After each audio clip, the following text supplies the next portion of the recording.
Just do a couple of openings. You do it. Well, you better say something. Okay. Mm.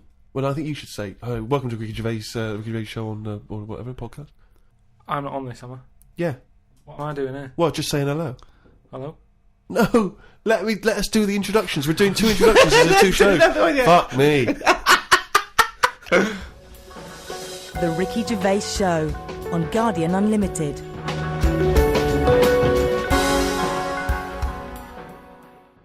Right, welcome again to the Ricky Gervais Show on this Guardian podcast with me, Ricky Gervais, Steve Merchant, and Hello of course, hello there. Thanks.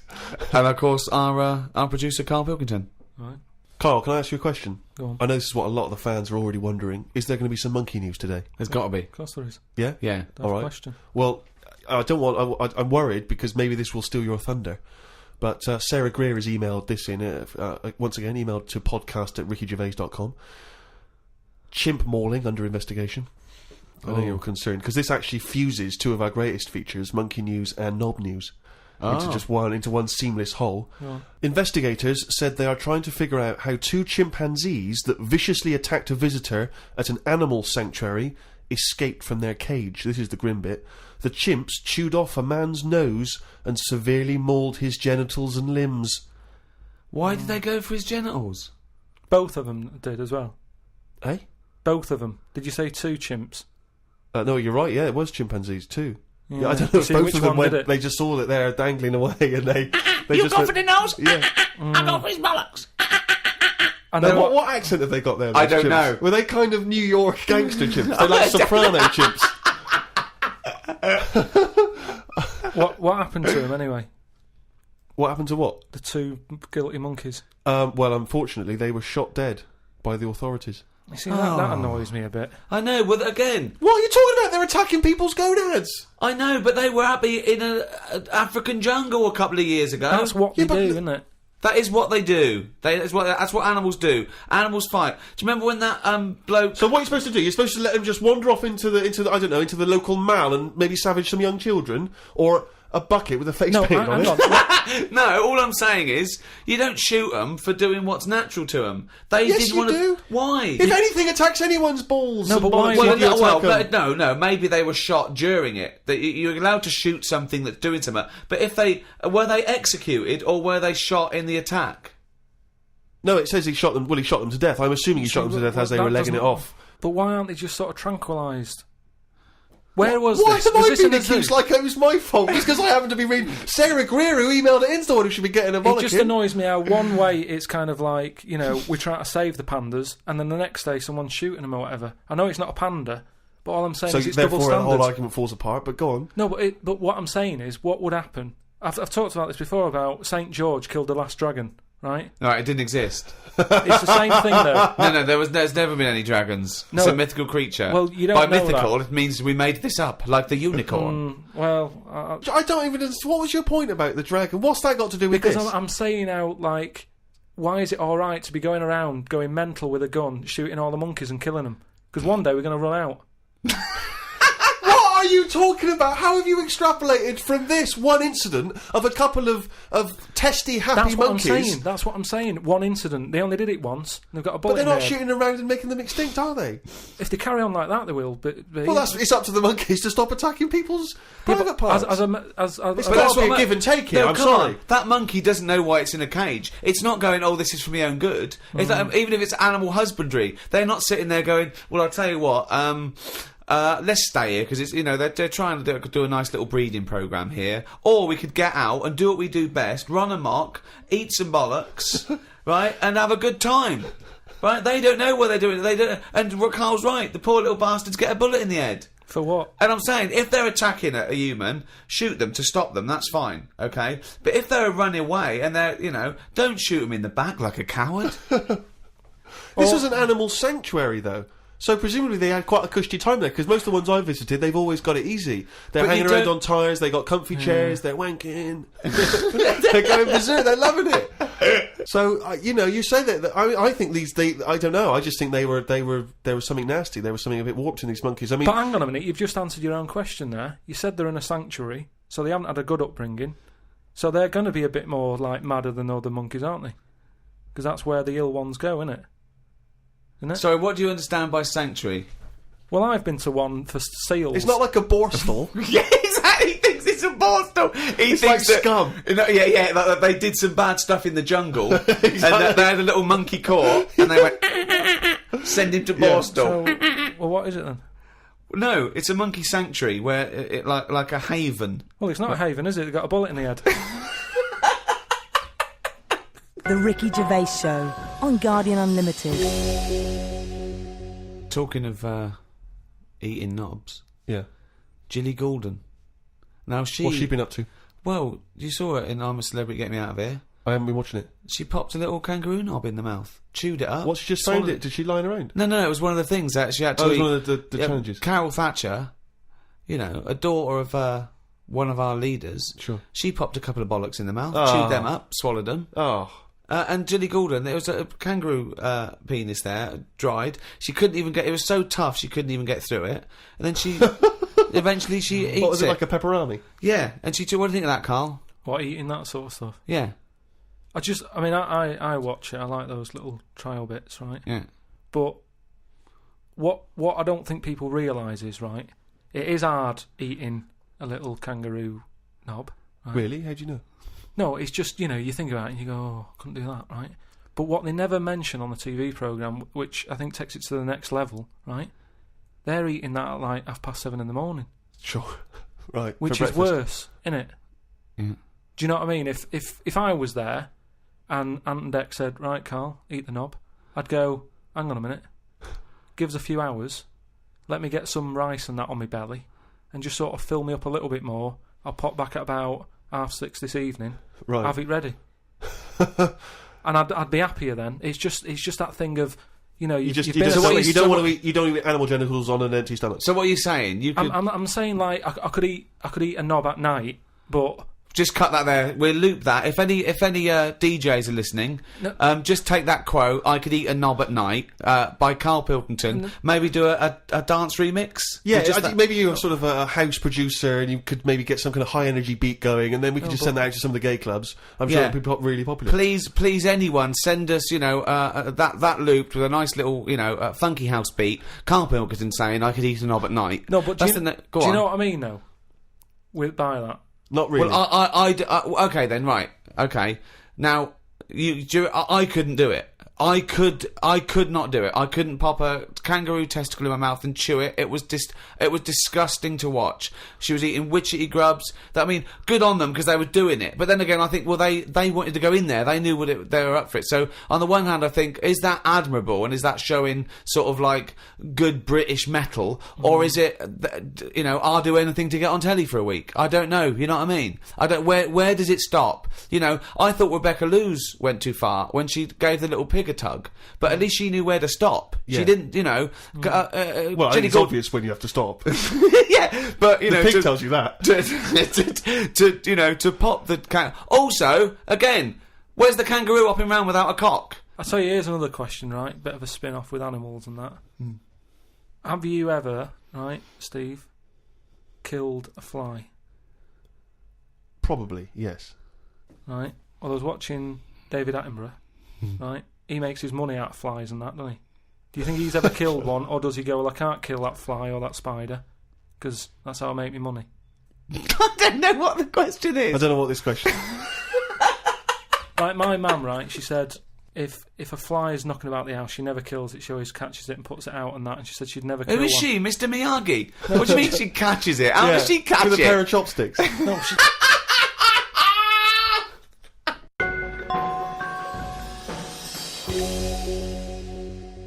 Rick, it's that time again. It's what everyone's waiting for. Can you do the jingle for us?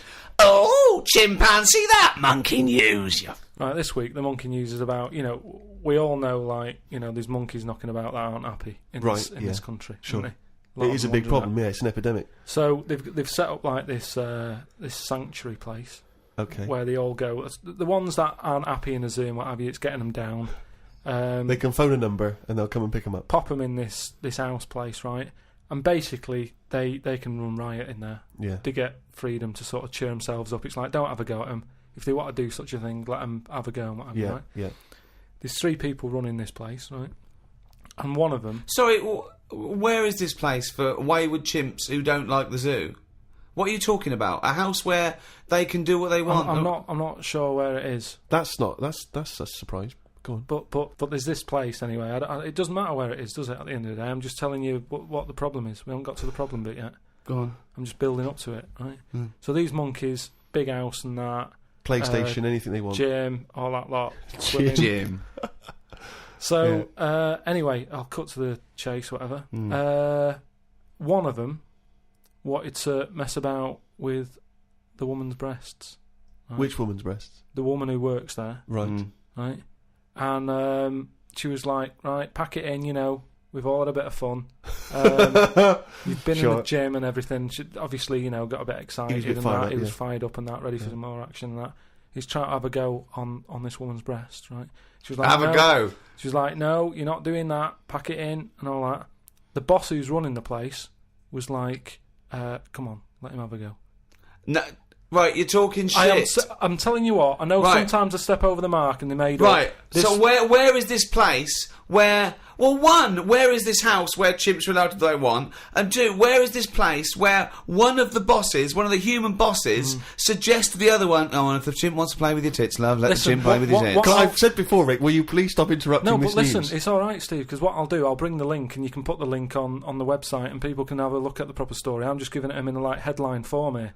They can read the full thing. No, you've only read the headline form. I haven't read it. I sort of read like the first. It paragraph. was probably monkey feels a right tit, and you've extrapolated all this from that. So anyway, right? So he's there, and he's, so the boss says, "Yeah, you can have a group." The boss is saying, "Let him have a go." Come on, Rita. If monkey wants to play with nipples, let him. So she's like, "I'm not happy with this," and he's going, "Come on, you know the rules here. We've got to cheer these monkeys up."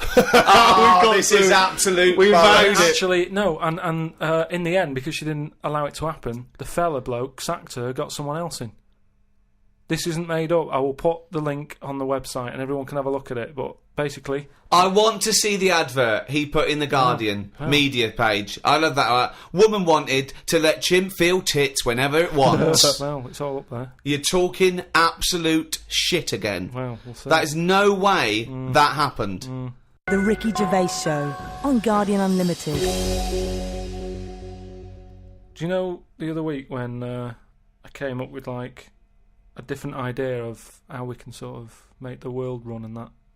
Can we just have a quick recap of that? Because I seem to remember it was a load of old arse. It was ridiculous. It was he was saying that the world is overpopulated, so the system would be where people were living too long and stuff. So what happens is people live till 78. I don't know how he can enforce that, right? Yeah. But when they die, they've got a little baby in their stomach, like a pip in an apple, that then carries on when they die. Right. It wasn't a theory. It wasn't an idea. It was the ramblings of a mental case. You're saying it's stupid, but someone's emailed in and said, "Oh yeah, that's pretty good." Good Yeah, point." and okay, I'm asking you again. Was the letter written in shit? But anyway, listen, right. Did it say the mental home, Mars? I've been thinking about it, right, and if we can't do that, right, if that's a no to that, right. Well, it's not a question of whether we can do it or not. Just saying, if that's a no, right, I've been thinking. It is a no.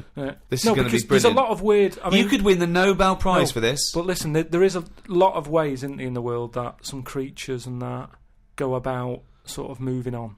If you know what I mean. Evolution, you mean?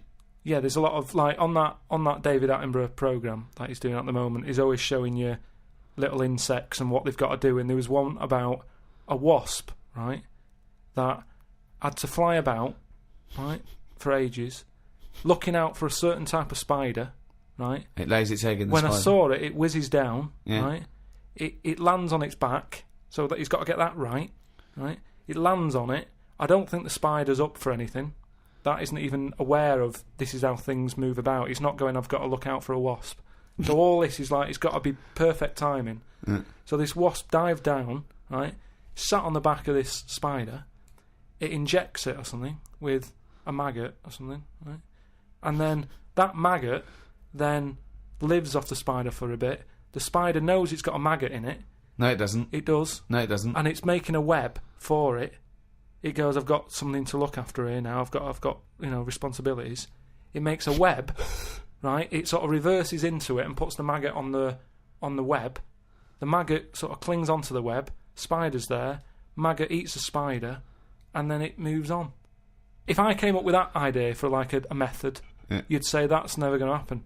No, wait, Carl. It's not the fact that you came up with the idea, right, for an old lady dying at 78 with a baby growing in her that then lives on. It's nonsense. It's no idea. It's how can it be enforced? It's like, so even if scientists thought that was the best idea in the world, how would they enforce it? What I'm Who's saying going to go, that's a good idea, we've never thought of that. Yes, but what I'm saying Get in is, Elsie. Who told the wasp to look out for that spider, to go on its back, to do, you know... What do you We've mean who explained told this the wasp? before to It's you. evolution, it's natural selection. Yeah, but I can understand, you know, we've chatted about it before about giraffes having a long neck, but you're talking about a wasp and a spider who... That's because as far as you're I'm attributing thought and will behind their behaviour. Behaviour in humans is linked with a free will. Yeah, but most of what we do, say like how we have a kid at the moment, you don't just jump on the back of a woman and go, there you go, love, and then a baby pops out. You do if you come from Bristol.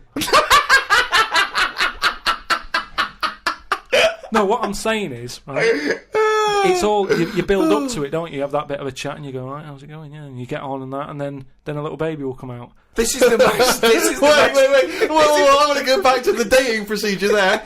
You have a chat, you go alright, and then a little baby comes out. That's extraordinary. This is amazing. No, I'm Man sorry. alive. This is incredible. I tell you, two-bit radio's gain was secondary school's loss. It really What was. I'm saying is... This is my first Pilgrim book. Unbelievable. What I mean is, we all get on. What I'm saying is, at what point is a wasp ever going to have a chat with a spider or meet up with it? I don't even understand where we are now in this conversation. What point is a wasp going to ever have a chat with a spider? What world do you live in? What's in your head? No, but... I can't believe it. Carl, what point is a wasp ever going to have a chat with a spider? So in some kind of weird insect nightclub, these wasps and these maggots are meeting, they're getting on. Is that how you're imagining it? it? That's what I'm saying to you. What are the odds on that actually happening? But listen.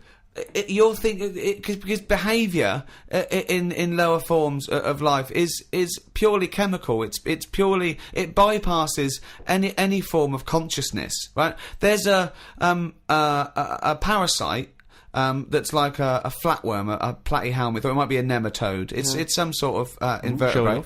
Yeah. That it lays its egg. The beginning of its cycle is in a stickleback. Okay, and it literally has to change the stickleback's behaviour. Okay, because it has to get into a warm-blooded animal to complete its cycle. So what it does is, this parasite makes the stickleback not flee from the shadow of a heron. So it makes the stickleback get eaten, right? So it then is in the belly of a warm-blooded animal and it can complete its life cycle. But at no point is the nematode or the platyhelminth, whatever it is, going, slow down, there's a heron coming, stay here. And the stickleback going, why? I don't want to stay, there's a heron. There's no conversation. It's not they get together and go, listen, I've got something that might be mutually beneficial to both of us. I need to get into a heron. You like to be eaten by a heron? No, I don't. Where's this conversation with a Yes, you do. It's got Jedi Yes, powers. you do. No, all I'm saying is, you know, the idea that I came up with, you're sort of saying that's a crazy Can I just, idea. not an sorry, before idea, you it's carry on, not can I an just say, idea. how many times have we heard all I'm saying is, and then such a stream of nonsense Yeah. that it's blown our minds? No, but that's all I'm saying. That, you know, what you've just explained there with the heron having to knock about and for a flea to be sat in the shade and that. That is incredible. That translation of what I said that sums it up for me. Yeah. He sees a headline, he reads a book. It then goes through this weird filtering system with, I imagine the music in his head is boop, beep, boom,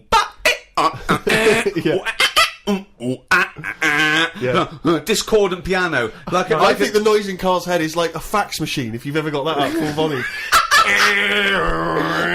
I think it's like a Czechoslovakian cartoon from 1963. Yeah. You know what I mean? Like noises like woks being hit, and pianos just being hit by elbow. He's the only person you can give him a body of information, and he strips away the facts. But the way he said that, I talked about clearly talks about some sort of parasite in a stickleback that makes its behaviour change so it doesn't flee the heron's shadow. He said, so there's an heron with a flea who doesn't like the shade. How did it come out? I mean... it doesn't matter, forget that, right? But what's your theory? What's your theory? What I'm saying is I've come up with something else that I want to run by you then. Go on right? then. So you've sort of boo-booed the idea... Boo-booed. We've boo-booed it. We have boo-booed it. He shows a completely different bear. Yeah, it was originally Poo-Poo the bear, but now it's Boo-Boo the bear. Brilliant. So you've said no to, the old woman having a kid, right, before she dies. What about if we do it the other way, right? Ah. Go on. Somehow, I don't know how A kid has an old lady? That's what it's going to be, isn't it? A child gives birth to an old man. No. Right. What I'm saying is, right... Go on. Work the other way round. Come on then. So if somehow we can inject something in like a body that's just died, right? Listen to this.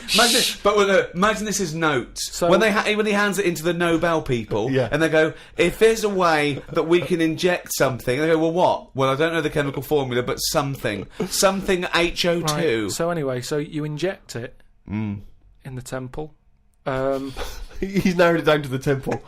Well, that's fine. Right? Yes, we inject something. So you inject it in. What are you? Who are you injecting? This old woman who's she's been ill and that she's died. So she's dead. So Yeah, we're bringing old people back to life. Okay, fine. That's step one. We just got to sort that out first. But fine, we'll crack that. Go on, next. So we brought people back from the dead. Fine. Yeah, but this is a way of controlling population. Remember, they can't be having it away and having kids. This is just the way we're going to work so from now. there's an old lady. So we start now. We start now as the world is now. So what happens? Right. So you get like an old woman. Who's dead? Yeah. Yep. Inject her and that. Inject her. And then what happens is she sort of wakes up. Amazing. Right. And she works the other way. So like she might be 77. Yep. And then she'll have a birthday. She's 76, and she's working that way. Right. If you know what I mean. Okay. Are you with me? No, keep it. Because the thing is, you've got.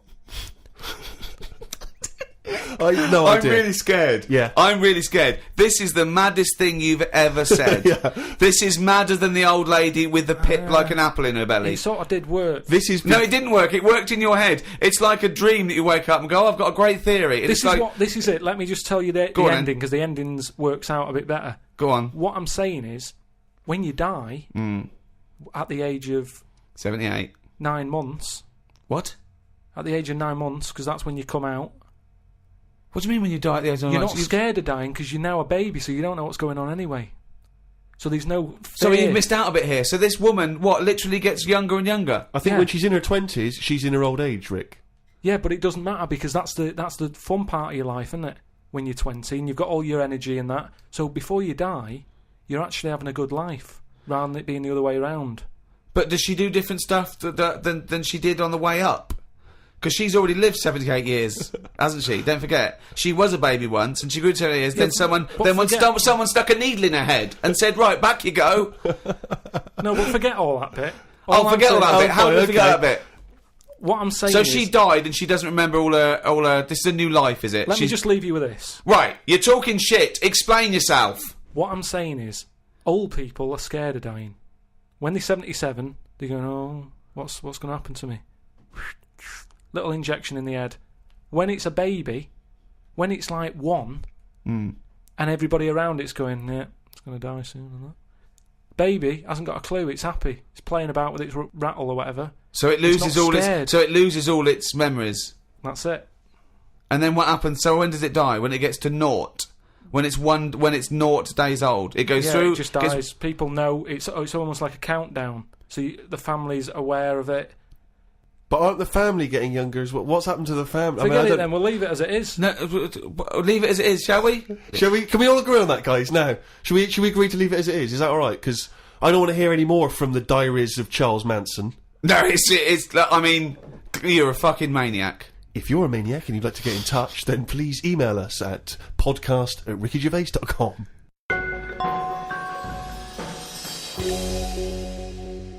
doing a bit of Christmas shopping, Rick, the other day, and I was travelling around on the tube, the London Underground, the subway system for our American friends. And, as you know, but people around the world may not be so familiar, there's a recorded voice that you sometimes get on the tube that says, mind the gap. Oh, yeah, before you open the door. Yeah. Mind the gap. And the reason is that sometimes in some stations there is a gap between the train and the platform, and obviously, theoretically you could fall down And it's there different or whatever. sizes, so just that little reminder, mind the gap. You look down, it's safe. Just makes you stop. Seems to make sense. Yeah. Saw a kid, teenager, wearing a t-shirt, don't know where he bought it. It just said, fuck the gap. He was tired of it. Yeah, he didn't want to mind the gap. But what I like is, what's he protesting about? I don't what I know. mean? It's not the police or the man keeping you down. That's just good, sensible health and safety information. That's like saying, fuck looking both ways before I cross the road. Screw penicillin. I know.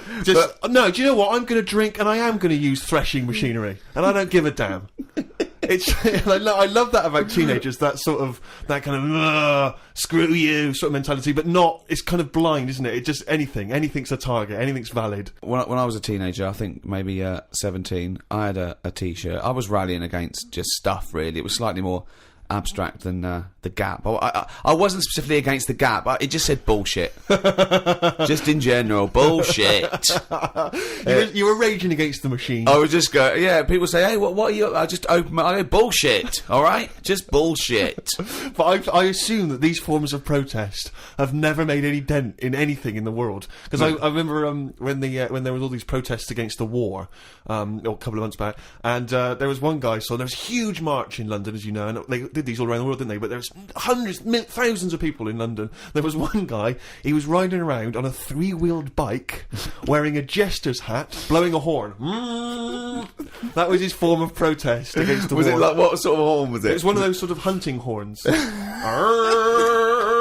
When he was showing him, he was saying, this is what I believe. Yeah. And if that doesn't change people's opinions, I don't know what will. But I like the idea of Bush, just about to invade Iraq, and just the news comes through from his chief of staff. And Bush goes, George. What is it? What? No, listen, seriously, we've got some information coming in from London. Go on. I know you're thinking of invading Iraq. Definitely, but, yeah, why? Well, let's just think about it, because there's a guy riding around on a 3-wheeled bike. Oh. He's not got the regular 2, he's gone for 3 wheels. So... Okay, well listen, what's he wearing? I don't want to tell you what he's wearing, he's just... What's he wearing on his head? He's wearing... He's wearing a jester's hat. Okay, no, well, calm down. It's not that bad. It's not going to change my opinion about... He's blowing a horn. Okay, get the troops out. Get the troops out now. What do they think they're doing? You've got to get involved in the... I saw a girl once again, a teenage girl. I was behind her on the tube, and she had this bag, like a rucksack, and it was kind of black, and it had... painted in Tipex, it had a picture of George Bush, but he was kind of in the sights of a rifle, and it sort of said "Stop the War," and it had a Barbie's head, but it was severed, and the hair was scraped back, and she'd been made up to look kind of devilish, and there was sort of CND signs, and there was "No to war" and all this, and I sort of wanted to tap her on the shoulder and say, are you actually getting involved in stopping the war, or have you been working mainly on this bag? Yeah, because that must have taken you at least a couple of days. You could have been writing emails, you could have been getting a petition going. Oh dear, Carl, have you ever been into that sort of teenage rebellion, teenage protest? What, to sort of stop stuff going on and that? Yeah, or just making your views heard. I don't really like people knowing what I'm thinking and that. Right. There's no way anyone can know what you're thinking. No, but even is with that why you're doing a radio experimentation, show where you spout off your nonsense ideas every week? No, but what I mean is... a team of surgeons could fiddle around in your head for a couple of days and they still wouldn't know what you were thinking. No, I know what you're thinking. Exactly. You're thinking, could a monkey ever be president? At this moment, aren't you? But I don't like anyone that... Like, all those badges that you're talking about, like, Save the Whale and all that. I don't like the idea that when I get on a tube and someone sees that, they sort of know that I want to save the whale. I don't like people knowing, even to the point of... It gives you a disadvantage in life, doesn't it? But just knowing stuff like when you get on a tube and say if you've been shopping, right, and you've had to buy an ironing board, I hate it that people sort of look at what you've got and go, oh, he's doing some ironing.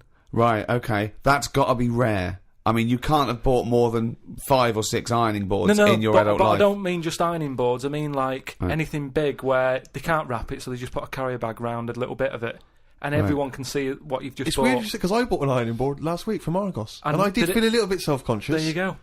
Because I thought people thinking he's 30. Why hasn't he got an ironing board yet? Yeah. No wonder he's a scruffy bastard. I pretend I'm going surfing whenever I buy an ironing board. I just make sure I go in Bermuda shorts and sunglasses, and I just walk down the street. And I go, surfing USA, and they think, hey, there's a dude going to the beach. I pop on a bus, go home, do some ironing. Yeah. Wait a minute, what's that on his t-shirt? Bullshit. He's radical. I get still faintly embarrassed buying toilet paper. Yeah. I always have to buy something else to go with it. Yeah. I don't like, because if you just buy that on its own, it's obvious that you're dying for one, and it's like, I haven't got any in. Yeah. Whereas if you just chuck it in with a pot noodle, it's like, well, he's eating and he's thinking about later. Whatever. But if you buy it on its own, you know that you've got none in the house and you've just rushed across the street to get some. Because especially if you're still in your slippers. Well, that's about it for another podcast. A new one in a week's time after Christmas. So, Merry Christmas, everyone. Have an absolutely blinding Christmas. Or a lovely whatever festival you celebrate in your part of the world. From Ricky Gervais, Stephen Merchant and Carl Pilkington. If you want to send us anything, as ever, the email address is podcast@rickygervais.com. You can email just your thoughts on the show, if you've got some monkey news for Carl, or anything you think might intrigue Carl, or indeed maybe just some Christmas wishes. Then that's the email address, podcast@rickygervais.com. I would like to wish a particularly Merry Christmas to those guys at Positive Internet for all their genius input and good work hosting this podcast. Goodbye. Merry Christmas. The Ricky Gervais Show on Guardian Unlimited.